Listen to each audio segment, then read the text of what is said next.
The subject here is generative models and probabilistic graphical models. Both of those are phrases that you heard today and yesterday.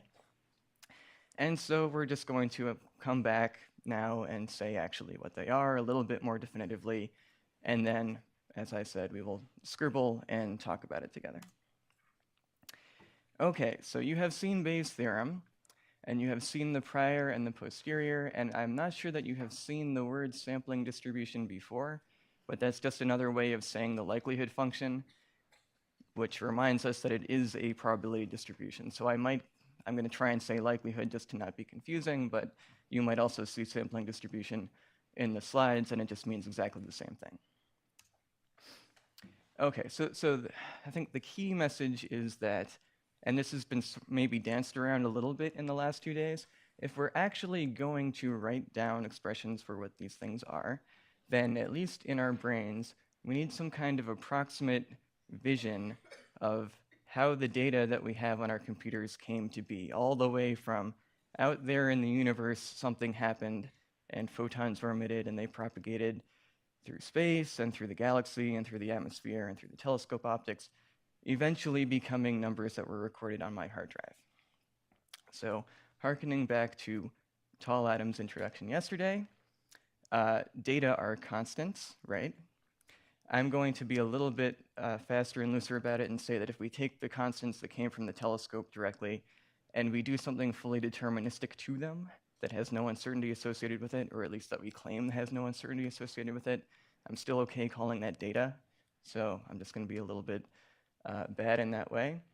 But nevertheless, at some level they are models. And so our capital M model has to account for the physical processes that are happening out there, the instrumental effects, whatever they are, the measurement process itself, and any calculations that we did to the raw numbers before calling them a data set that we're not going to fit a model to. This is the ideal case, and of course in practice, most of what we do is taking shortcuts to this, but this is where we start. Okay, so the generative model, again, phrase that you've heard before, is the joint probability distribution associated with all data and all model parameters. So P of data, comma params, remember the comma means and together. And you have seen that that can be factorized into conditionally independent pieces in 2 ways. One of them is the way which is written there, P of params times data given params. It could also be equal to P of data times P of params given data. But this is the way which is familiar by now because this is the prior times the likelihood, right? And not too surprising because it's the probability of everything. It includes all of the modeling information that we need to do inference. Of course, that's the posterior right there. It also contains all the information that we would need if we wanted to create mock data according to whatever experiment we're doing. So what are they useful for? Coming on the end of the second day, this is possibly a silly question, but of course it is useful for doing inference because we need to know what the prior is and we need to know what the likelihood is to do inference. But there's also some utility to being able to generate fake data according to our model. You might want to use that to test your inference, so create a data set that you think looks like the one that you have, or in the case of something like LSST, like it looks like the one that we think we're going to have. So that we can develop our analysis codes, run on some pretend data set where we know what the right answer is, and just make sure there isn't a bug somewhere that we can get the right answer. It's also useful for checking our inferences, and this we'll come back to on Friday morning. So what you can do after fitting a model is generate a data set according to that model that you fitted, and you can ask whether it actually resembles the real data. And if it does, you can say that the model is an acceptable description of where the data come from, and if it looks radically different, then it probably isn't. But we'll come back to that. So in full generality, all I can talk about is P of data and params, right? But that's not super useful.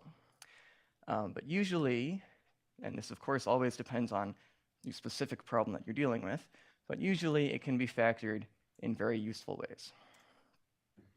And this is where the connection to PGMs, probabilistic graphical models, comes in.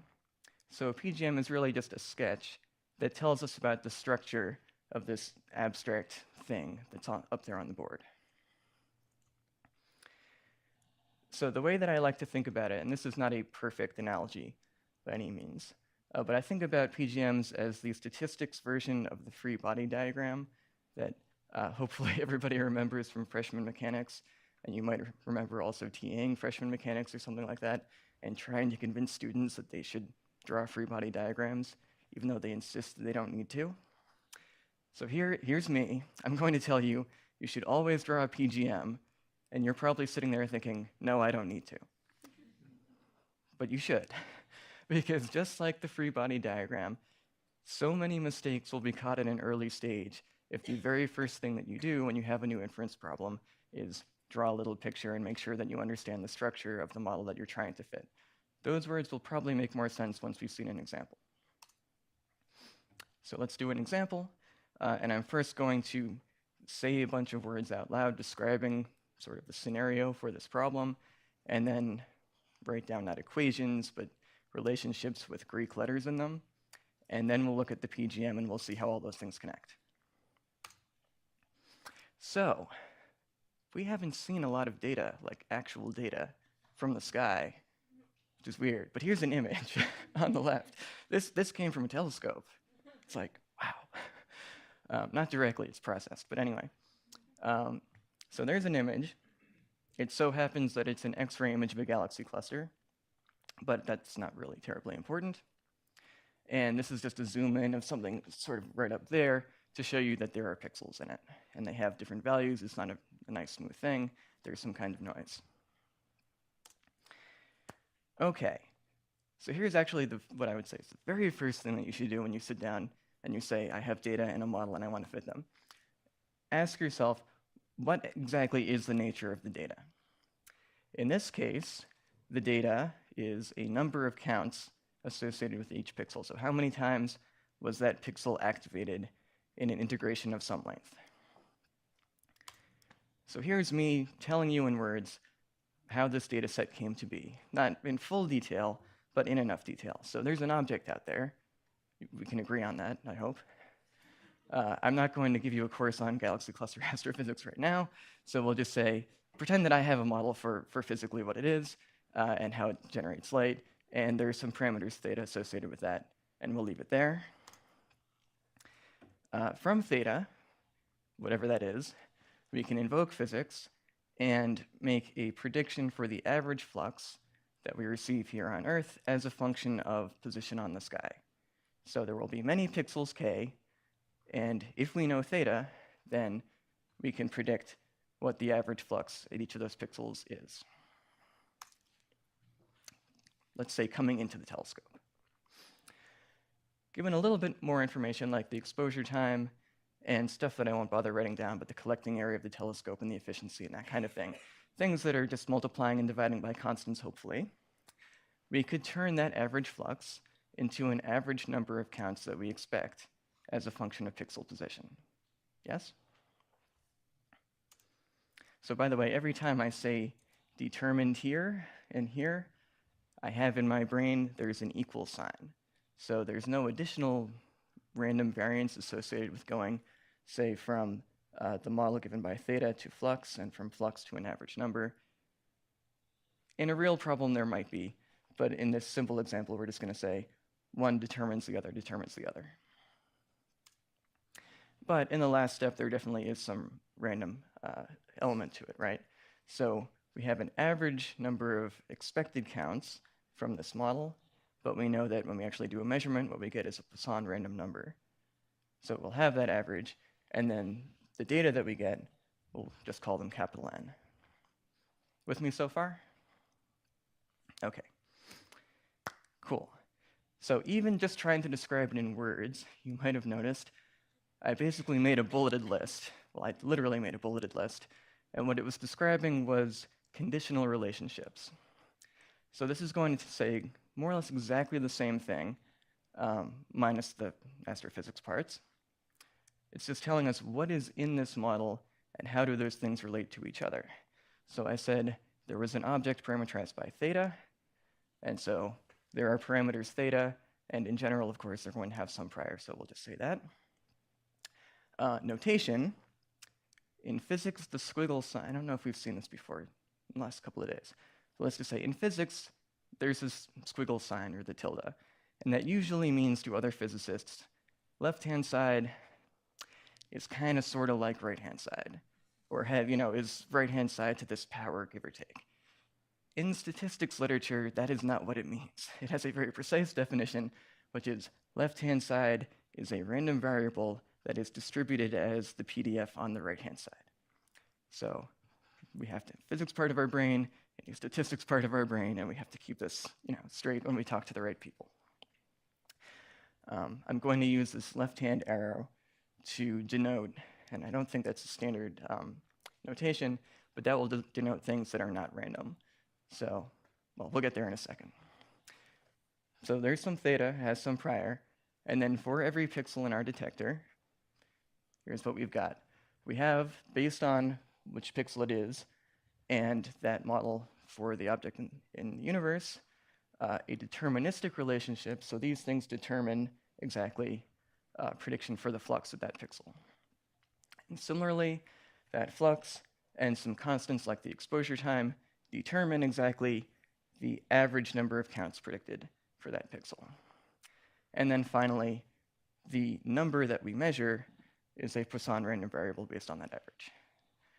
So exactly what I said in words, now in slightly more compact notation. So here's a picture that says most of that. It doesn't have all of the details, like the word Poisson does not appear anywhere, even in code in this, but it tells you about the same structure which is in that bulleted list. Namely, what is connected to what. But let's just take a step back and go through the convention of how these things look. And there are, unfortunately, in some of the details, there are multiple conventions. The basic ones on this slide are pretty solid, but you may see slightly different conventions as far as when are things shaded or colored or not colored or that sort of thing. I like to stick to a convention that you can actually draw with a pencil on paper, so there's no fancy coloring or shading or anything. Anyway, so ingredients of a PGM, which you might occasionally see referred to as a directed acyclic graph. If you talk to a mathematician, they'll say that. So 3 main ingredients. There are nodes. Those are the dots and the circles in this diagram. And those represent parameters and probability distributions associated with those parameters. There are edges in math speak, which are the arrows, and those will basically represent links between parameters, conditional relationships. And that rectangular thing that was subsuming some of these is called a plate. And that's telling us that there are model components that are repeated in a conditionally independent way. Those words, again, just give us a second and maybe they will make more sense. But first, I should point out, there was more than one type of node in that thing. They're all related to each other. So if you see theta in a circle, for example, that's sort of the standard thing. It says, here's a parameter, it has a name, and there's some PDF associated with it. So it's something in our little bulleted list, it would be on the left-hand side of a twiddle sign, somewhere in that. There are points or filled circles, which mean exactly the same thing, except that specifically the PDF in that case is a delta function. So that's just a really fancy way of saying those are parameters that are fully determined by other parameters, by some equation with an equal sign in it, and no additional randomness. It's just convenient to be able to directly see that. And then there was one of them, which you'll see again in a second, which was in a double circle. And those are also random, but that's a special symbol saying this is the data. So if we're doing inference, then those quantities are atom, constant. Thank you for using the microphone. But if we're generating data, then of course we're going to have to generate those values randomly. Hence the circle, but a slightly different kind of circle, basically. So here's the whole thing again, and you can see it has all of those pieces that I just mentioned. Now, The generative model for this particular problem is this horrible joint distribution here, so theta t, and for every pixel there's an f, a mu, and an n. And the claim that I'm going to make is that this diagram, or the bullet lists from earlier, are telling us that there's a sort of uniquely convenient way to factorize this into conditionally independent pieces. So you will remember, of course, because we've seen it only about 1,000 times in the last 2 days, that this thing, in general, we can decompose as P of A, P of B given A, or totally acceptable P of A given B, P of B, right? So there's many different ways that I could factorize that generative model into different pieces. But this is telling me a particularly intelligent way of doing it, I hope. That's what I'm going to claim. And I'm going to ask you to think on your own for 30 seconds or so. And after 30 seconds, put your head together with the person next to you and see if you can figure out what on earth I meant by that statement. And then we'll come together and sort of pool our ignorance. And you can hopefully collectively tell me what I meant, because I'm not entirely sure. And if that's not enough, the next question will be, what does all this imply in terms of how we would go about doing parameter inference, how we go about doing the generation of mock data? So 30 seconds, go, and then we'll come together. Okay, it seems like many conversations have petered to a halt, which is fine. Anybody want to hazard some sort of guess as to what on earth I meant by that? I realize it might have been a little bit of a jump forwards here. Would you like to sit silently for the next 68.5 minutes?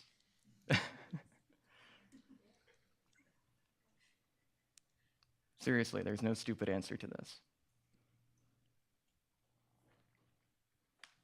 Go ahead.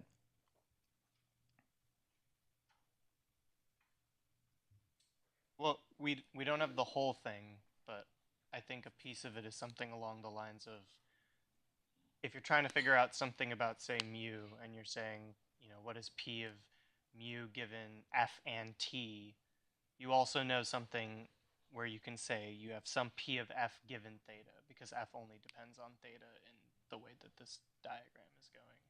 So I think, like, one of the factors will be P of F given theta, and you'll have to multiply that by something else. That's yeah. That's exactly the idea. I mean, you basically started breaking it down into the logical pieces, essentially. And I mean, this is not, it's not such a complicated concept. It's just, you know, this sort of structure is telling you fairly literally, as I break this down, there's going to be something that has P of, say, mu k, given other things, and I can write that on the right-hand side of the vertical bar. There's just going to be F and T. I could write other things there, but they would not actually appear in the expression that I substitute in, so it would be kind of silly. That's essentially it.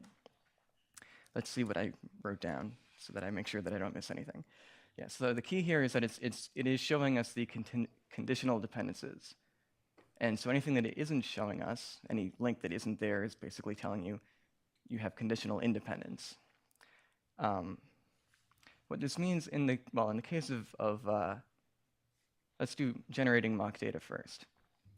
Basically what it's telling you is a flow diagram for, you know, what are the lines of code that I would write if I wanted to come up with a fake data set nk. I would first magically, from my prior, pick a value of theta. Then for all of the pixels, I would calculate the fk and the mu k, and then for all of the pixels, I would generate an n from a Poisson distribution, right? Of course, that same flow diagram doesn't apply to parameter inference, but it's still telling you the pieces that you can sort of chunk together as individual calculations when you put together your posterior distribution in code. Does that make sense? So here, we can Now fill in, if there's enough space, the rest of this line. I'm going to do a very annoying thing, and I'm going to stand here with a piece of chalk and just write what people tell me to write. So you don't have to worry about the microphone because I'm just going to write it down. But let's do this factorization for this problem together. Yell something out. Probability of f sub k given theta. Okay.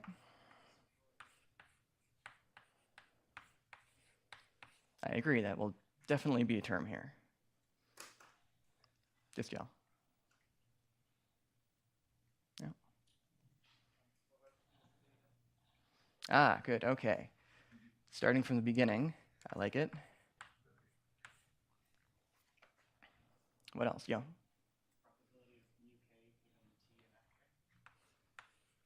Very good.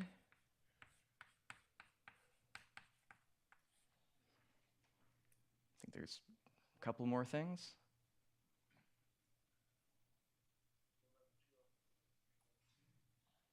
Oh yeah, probability of t. Good call. I always forget the t. All right, let me finish us off here. Let's not forget n. K given mu k. And I attempted to leave a little bit of space here. Can anyone guess why I did that? This would be the Poisson distribution P of n k given mu k. And the space was, sorry? Yes, a big product, thank you. Or a sum in log space, whoever said sum. So, all right. And this is why you should take your own notes and try and take a picture of the board, yeah. Could you split apart probability of mu sub k p of f sub k into like f of like the probability of f of k is equal to that one. So f of k given theta. So could you break that apart to make it a square term? So you're just calculating the one piece. So the question was, actually I'm not sure I understood, but can I combine these two things in some way? I guess split apart the second term so that you can then just have a square term. I don't know if that would simplify the calculation of the mu sub k probability. I don't understand what you mean by a square term there. But we will talk about simplifying this in a couple of minutes, so maybe we can come back to it. Yeah. Could you use the microphone? Sorry.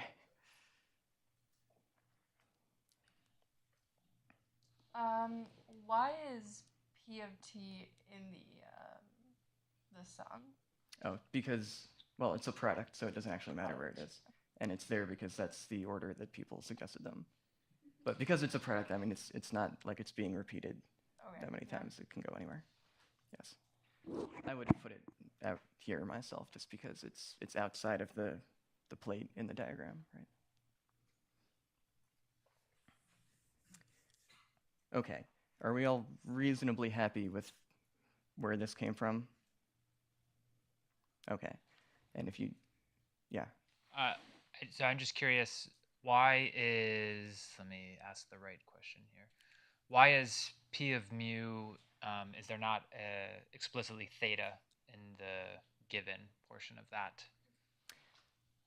statement? Because there's no direct conditional dependence of theta in mu. In other words, what this is saying is if I know t and f, that's enough for me to fully describe the distribution of mu. There's an indirect dependence for sure because f is connected to theta. So you can say microphone. Microphone, please. Okay, given t and fk and theta. I missed whether you said can or can't. You can't say you can't say that. Like for me, I would say probability of mu k given t, fk, and theta. You are perfectly welcome to write a theta here if you want to. Okay. But when it comes time to substitute a real expression for this, it won't have a theta in it. That's what this is saying. So you're also perfectly welcome to not have a theta in it. Okay, let us carry on, and if there are remaining, okay, last question. Maybe we'll cover this later, but are there things that you can't represent with PGM? Say if you have seeing, and then what you get in each pixel sort of depends on all the pixels around it. Yeah, there are certainly things that are inconvenient to represent with this sort of thing. So this is explicitly saying that there's a lot of stuff in each pixel which is independent of other pixels. Something like seeing varies across the field, but not in a fully independent way in each pixel. I think that's what you were getting at. So one would probably, some kind of model for seeing could be placed outside of here. Everything which is still inside is fine as far as being independent. But yes, more generally, it's true that you sometimes run into situations where you'd really like to be able to break things down like that, and you just can't. And you wind up doing something stupid like having no plate, and there's just an FK vector in a circle or something. So this is not, this is not some perfect thing. It's just a useful tool that helps a lot of the time. Okay, so we said all of that. Stupid question number 2, which again, talk to your neighbor for a minute or so. How are these two PGMs different? And what does the difference mean? And again, there are 2 contexts to have in mind here. One is inference, and the other is coming up with fake data sets. I feel like there might have been a conductor up here going like this. So it sounds like we're done. 1 minute and 30 seconds. Okay, so anybody, in the context of doing inference, what is the difference between these 2 things? Okay, well, first of all, visually, what is the difference between the 2 things? I think we probably agree that there's a circle around that theta and a dot in front of that theta, right? Okay, so if we're doing inference, what does that distinction tell us?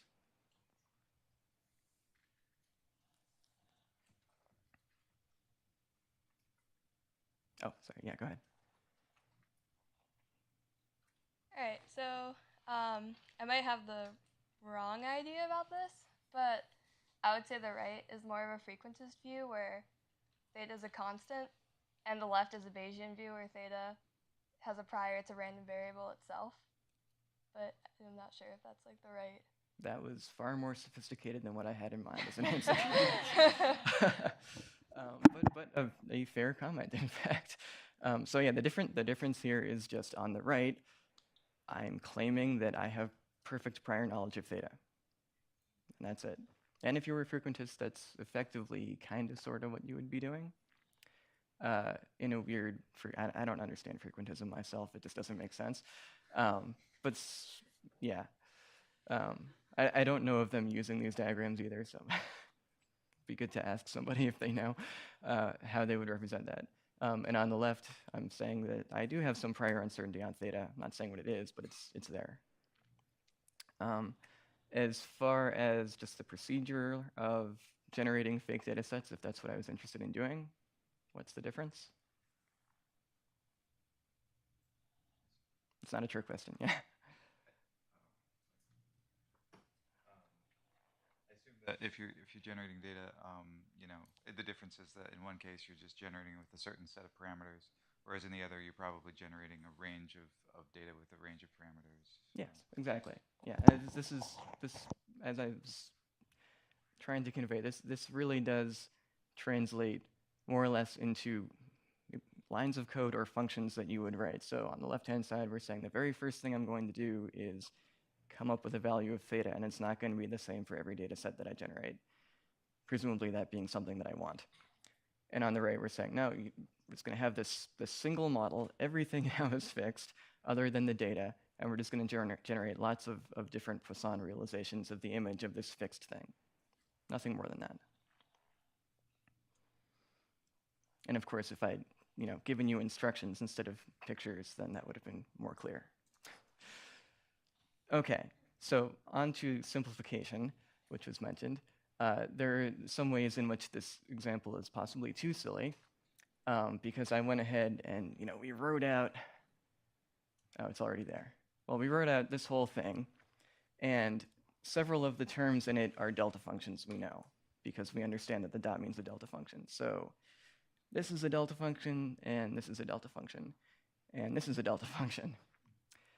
And of course, by now, we all understand that everything that we do as data analysts is an integral. And as physicists, we know what happens when you integrate a delta function very well, right? It just magically goes away and fixes the value of something else. So of course, we can do that. And what this very long line is showing you is basically, we could equivalently, we have this generative model here. We could equivalently scratch out the t and the f and the mu, just do those marginalizations, those integrations analytically in our heads. And what we would have at the end is possibly on the next slide, is that, right? So lots of things go away, or to put it differently, lots of things are hidden. So this is a simplification. I'm not going to say it's a good thing or a bad thing to do this.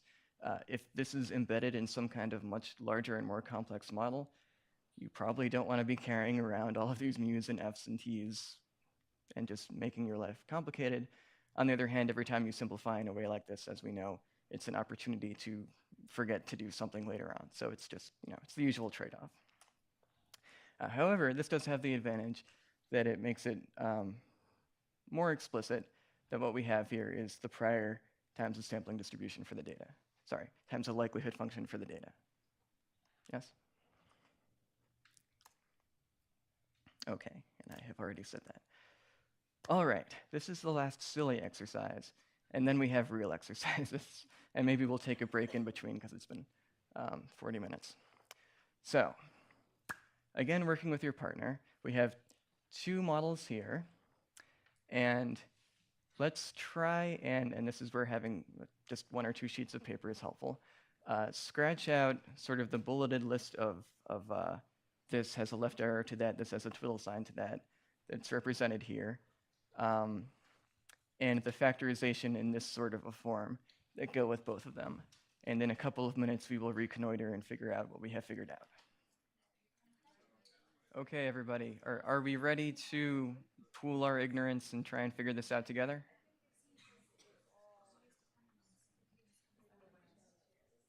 I'll take that as a yes, since some of the room quieted down. Okay, let's deal with this thing on the left-hand side.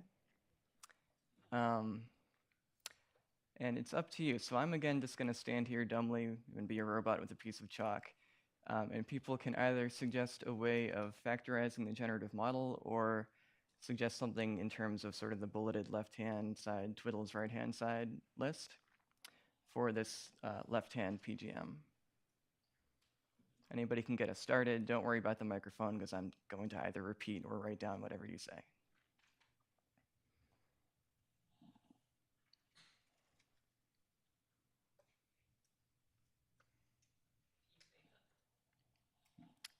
P theta. Okay, so we're going with the factorization business. Okay?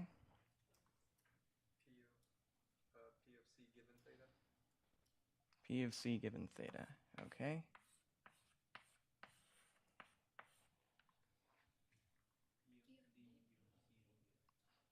Good. All right. We're becoming more confident as we go along.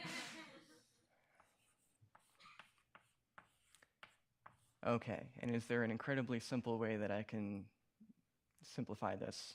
That's a silly way of putting it. Is there an instant simplification that I can do here? Yes, this one is a delta function, and if I want to, I can just go like that. Okay, let's go through the exercise of also writing down the bulleted list, just because that's sometimes a useful way of organizing our thoughts, at least I find it. So I'll get us started. This is going to be a little bit silly, possibly. Well, I'll start anyway. First one would be theta goes as something. Prior, right? This thing here, this is just P of theta. There's nothing it's conditional on, so Based on the diagram, we don't know what that PDF is, but it's something. So there should be 2 more lines here because I have 2 more parameters.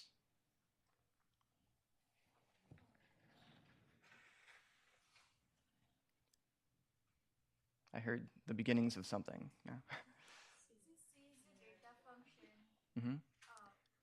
you will only get non-zero value for specific value of D, right? Because if it is a data function, then Mhm. and we have considered that probability, so wouldn't that be like P of D of C, right? Oh, I see. Okay.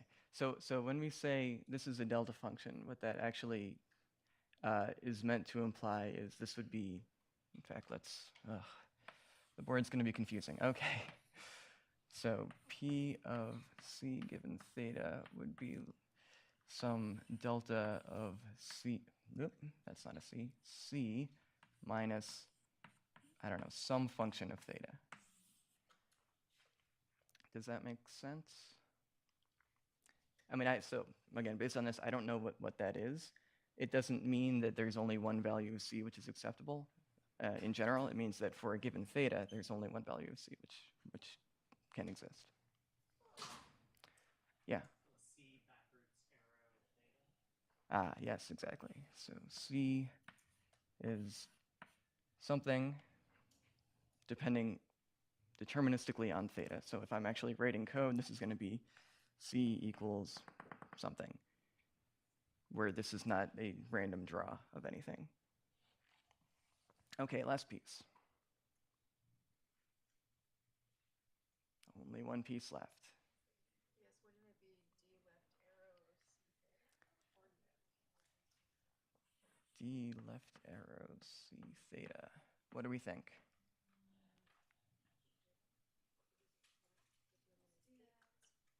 Yes, thank you. I'll repeat it because I could barely hear you up here. So this is not, according to the PGM, a deterministic relationship. So what should I have instead of the arrow? The wavy thing. Good, wavy thing. Okay. Yeah, so all right, let's group all these things together. Personally, I find this to be sort of a easier way of writing it down, easier to grasp than trying to do this. But it's a matter of taste, right? Okay. Now, the right-hand diagram. How shall we start? I'm going to stand over here on the right, actually. Volunteers. Who started talking? Continue. P of theta given D. Good. P of C given theta. Okay.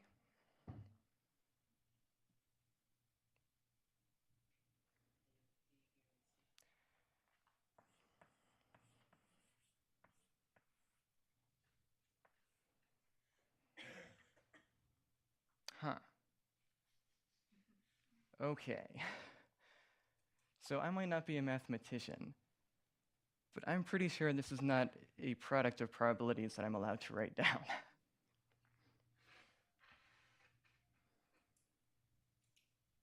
Does anybody have an objection to what we've done? Yes, okay. What is your objection? You nodded. Well, I have an objection. It doesn't start anywhere. Right. Remember I said this was, PGM is an example of a directed acyclic graph. Acyclic, of course, means no cycles. This is a completely nonsense diagram. You cannot do this. If we're thinking, think about how this translates to code to generate data. There's nowhere to start, there's nowhere to end. It just goes in a circle and makes no sense whatsoever. So, this is the only trick question that I will give you this week. That's a promise. But there you go, and you saw through it, so very good. All right. So, you now know the basics of this little artistic procedure that some of us find helpful. You could, of course, go through your entire life without ever drawing one of these, but I think they're useful enough that it's worth us spending some time on. So let me just say quickly our take-home messages here. That generative model thing that we saw for the first time yesterday has all the information in it in principle that we need to either mock up fake data or do inference. So that's great. And that, in the back of your mind, you always remember, no matter how many approximations we're making, in principle, we're still encoding the entire process from some very far away object in the universe all the way through to the numbers on the computer that are constants and that we're not allowed to change. And hopefully you believe that PGMs are a helpful way of visualizing how models are constructed. And later on, of course, we'll see much more complicated things this week. And hopefully that will turn out to be the case. So there are some more exercises. These are things that, again, you should work on with one or two other people. They will take a bit more time. And I'm going to suggest we basically, even though there's not a notebook to work in as such, we transition into the sort of tutorial mode. So feel free to get up, get a drink of water, stretch your legs a little bit, come back and hack on these things. And maybe towards the end, or maybe after like half an hour, depending on how long it takes people, we'll come back together and draw a solution on the board. And we'll see if there's time for more than just this, but I'm not sure. Sound good? All right, let's do it. Wait, Adam's going to say something. Yeah, I'm just going to re-emphasize, if you prefer to work on a whiteboard, which some of you may, they are scattered all over out there. Feel free to do that while working on this. But the invitation to go out there is to go out there and work. It is not the invitation to go out there and scroll on Twitter or check email. Okay, so we're working on problems for the next little bit. So they are setting up for dinner out there, so it's very crucial that you don't get in the way. So if you want to work on a board, I'd say the chalkboards, there's a chalkboard on this wall just behind the screen. That's probably a good one to use, but maybe don't go down towards the dinner setup. And yeah, there's also this one here. Yeah, we'll just bring this one up here. You want to make an announcement now? Just like the probability that Adam announces probability. Oh, sorry. There were specific questions that were not on the previous slide. And I can't show them both at once, so let me also say this whole notebook that I've been showing you, this is already in the repo for the DSFP sessions. You can grab it, and then you can see both the setup and what you are being asked to do at the same time, if you would like. And it is especially important for this exercise that you work with someone. You should be talking the whole time you're working here, right? This doesn't require intense silence, right? Okay, thank you. All right. Okay, everybody. We have, according to the clock, 10 minutes left. So I figure we should go over the solution to this one exercise. And if you want to entertain yourself with the remaining bonus exercises later on, that's up to you. So I'm assuming everybody can still see the two sides well enough that I can use the board here. So one thing that came up, and it might originally have been intentional, I don't remember, but the wording of this is fairly vague in that I've just sort of carelessly sketched out the usual least squares fitting a line to data problem without explicitly saying, for example, that we'd like to fit for the values of A and B. Which hopefully most of you intuited. And there are some other things that are not explicitly stated here, but which might be learning moments for either for you or for me in terms of how these things should be written. So let's together draw the PGM. By the way, when I said solutions, I still meant that you're going to have to tell me what the solution is. I'm not going to. So let's try and draw the PGM / write down some expressions together. Volunteers.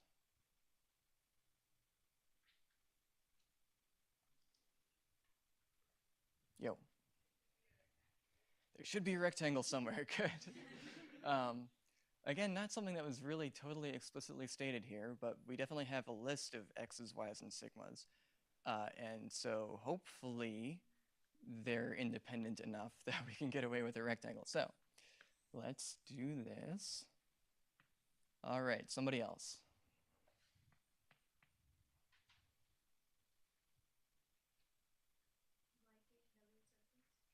And where should I put it? Inside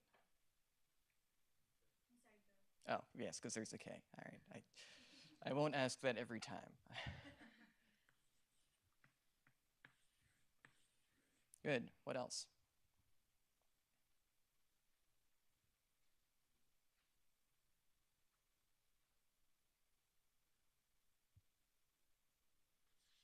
You could just randomly say the name of something which appears in the problem. single dot of Single state. dot xk. Where? Inside. Good.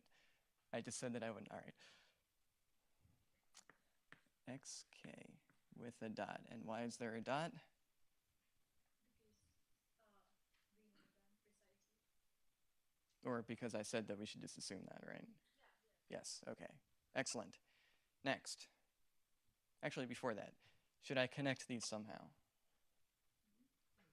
Oh, well, we only know one way of connecting them. And which direction? All right, good.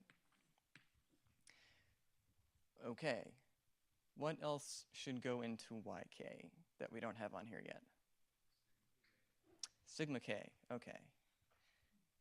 It goes in here, and it is what kind of a node? Also a dot. Very good. Anything else?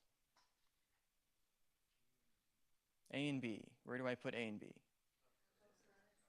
Outside. And how do I... Oh, okay. Good, getting the hang of this.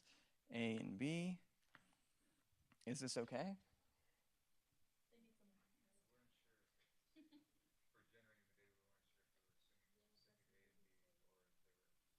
Well, I'm not sure what you're assuming either.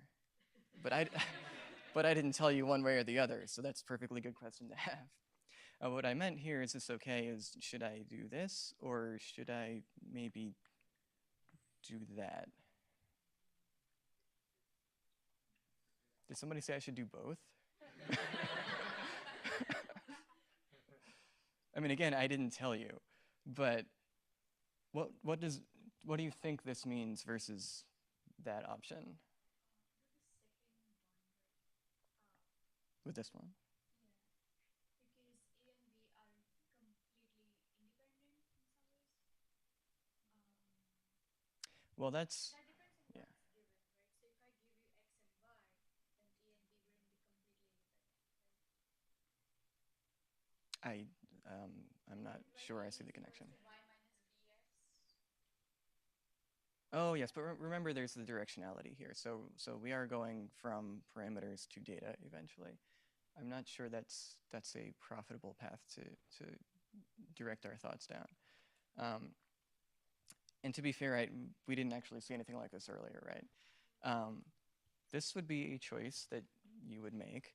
So basically what this is saying is there's A has a prior, B has a prior, and they're different things. They're independent. And this would say, I don't know why we would have this, but if we had a joint prior on A and B where the two were not dependent, where the prior on A was something, on A and B was something with some degeneracy, you would sort of have to stick them together there. That's all. But let's not make life hard. So let's do that. And now we have to connect these in somehow.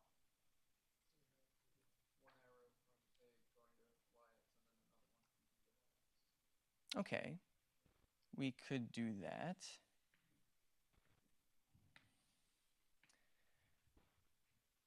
Does anyone object to doing that? This is not a leading question, but I would like to know the answer.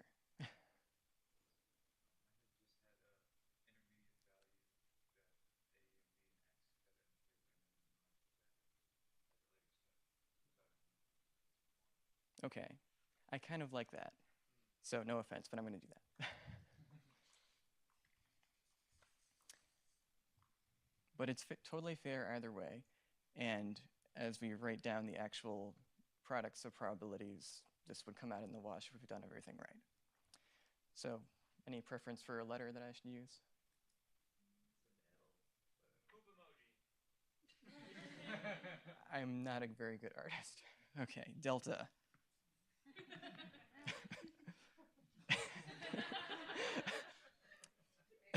And what? And what kind of node should it be, Adam?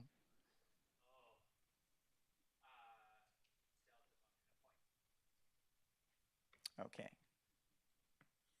And it must be right because Adam said so. Okay, good. So in the remaining 3 minutes, I think we can manage this. Let's translate this into a sequence, or I guess a product of probabilities with things and then vertical bars and then other things. You know what I'm talking about, yeah. Oh, the X should also feed into the poop emoji if we do this. And then we shouldn't have, yes, very good, thank you. Okay. So next step is for me to write down P, open parentheses, and then wait patiently.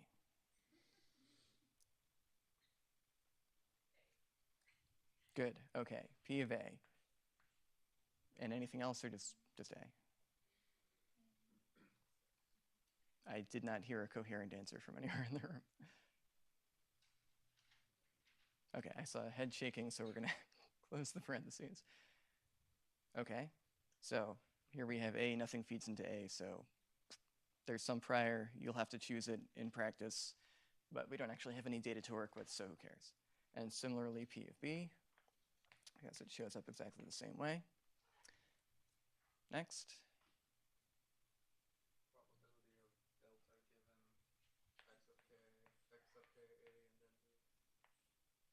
Oh, we forgot one thing. Yes, thank you. I will actually not try to squeeze it in there.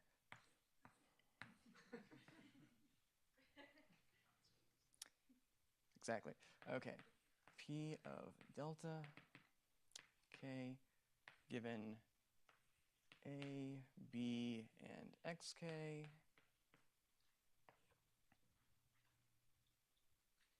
And this is a delta function, we said. So I'm not sure anybody said it out loud, or at least loud enough that everyone could hear. But what is this actually representing, this new thing that we've introduced? Well, the data would be the thing in the mean, right? So this is at a given x, what value of y is exactly on the line. And we know that the real data or the mock data will not be exactly on the line because of this guy. So, all right.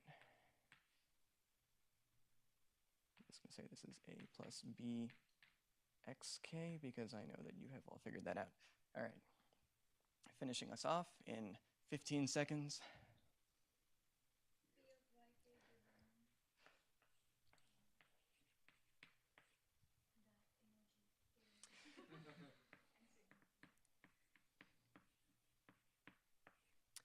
Okay. And this in practice is what? Sorry? Is the normal distribution. Okay, so I'm just going to say Gaussian with this mean and this standard deviation. Good. And we are missing one thing. Yeah, which we're not really missing, but anyway. P of xk, and that was given to us as a delta function, so actually forget that. Oh, P of sigma. Oh, P of sigma, yeah. Right. So in practice, if we're actually writing code, we're going to go like that, right?